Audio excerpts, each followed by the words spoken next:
మాట్లాడే వ్యక్తులు ఉండాలి. అంటే దేవుని చిత్తం అనేది క్రియేట్ చేసేవారు ఉండాలి అనమాట.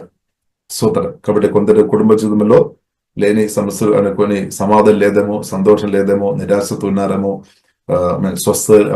అనారోగ్యంతో బాధపడుతున్నారేమో, అలాంటి ఉన్న ఫ్యామిలీకు దేవుని చిత్తానుసరమైన విషయాలు క్రియేట్ చేయాలన్నమాట. ఇప్పుడు దేవుడు మనను నూతన సృష్టిగా మార్చామన్నమాట. ఇప్పుడు నూతన సృష్టిగా మన ఆత్మను మార్చాం. కాబట్టి పరిశుద్ధాత్మ నింపబడి మనం మాటలు పలకాలన్నమాట. జీవ మాటలు పలకనప్పుడు ఏమవుతుంది? వ్యక్తుల జీవితంలో దేవుని చిత్తానుసరం ఉన్నది క్రియేట్ అవుతాయి అనమాట. క్రియేట్ అవుతాయి. అంత పవర్ మనలో ఉన్న యేసయ్యకు ఉంది అనమాట. మనలో ఉన్న పరిశుద్ధాత్మ దేవునికి ఉంది అనే సత్యం ప్రియులారా మనం అర్థం చేసుకోవాలి.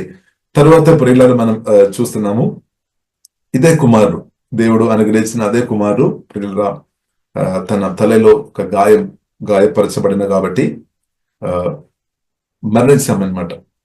మరణించిన తర్వాత ప్రియులారు మనం చూస్తున్నాము, ఆ తల్లి శూన్యం కారి స్త్రీ ప్రియులారు మనం చూసినట్లయితే సమస్య వచ్చినప్పుడు, ఇబ్బందికరమైన పరిస్థితి వచ్చినప్పుడు వెంటనే దేవజనుడు దగ్గరికి వెళ్ళినట్టు ప్రియులారు మనం చూస్తున్నాం. వెంటనే దేవజనుడు దగ్గరికి వెళ్తారు. కాబట్టి ఈ కాలంలో ప్రియులారు మన జీవితంలో కూడా ఏదైనా సమస్యలు వచ్చినప్పుడు మనం ఏం చేసుకోవాలి? వెంటనే దేవునితో మనం ప్రార్థన చేయాలి. యేసునామములో తండ్రితో చెప్పాలి, జీవంగల దేవునితో చెప్పాలి. కొన్నిసారి మనం దేవజనులతో కూడా మనం చెప్పాల్సిన పరిస్థితి, కొన్ని విషయాలు చెప్పాల్సిన పరిస్థితి వస్తుంది. నేను నిన్న ఒక ఫ్యామిలీ నేను కలిసాము. ఇప్పుడు వారి కుటుంబ జీవితంలో చాలా ప్రాబ్లమ్స్, వారు అది సీక్రెట్ గా పెట్టారు. కానీ వారు చెప్పాల్సిన పరిస్థితి వచ్చిందనమాట. అంటే వారి హృదయంలో ప్రేరణ వచ్చిందనమాట, మాకు కాల్ చేయాలని ప్రేరణ వచ్చింది. కానీ వారు మాట్లాడలేదు.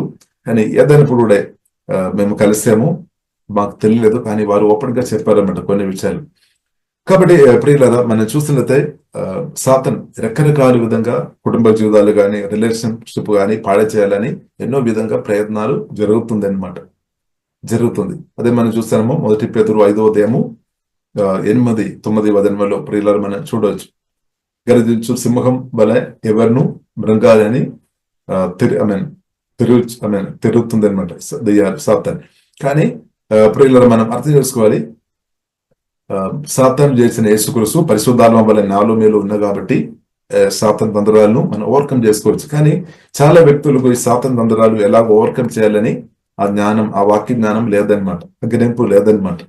అదే ప్రాముఖ్యమైన సమస్య. ఇప్పుడు ప్రియులారా మనం చూసినట్లయితే చాలా మంది సువార్తను రక్షణ పొందుతున్నారు, ప్రభువుని కలిగి ఉన్నారు, ప్రార్థన చేస్తున్నారు, ఆరాధన చేస్తున్నారు, మంచిది.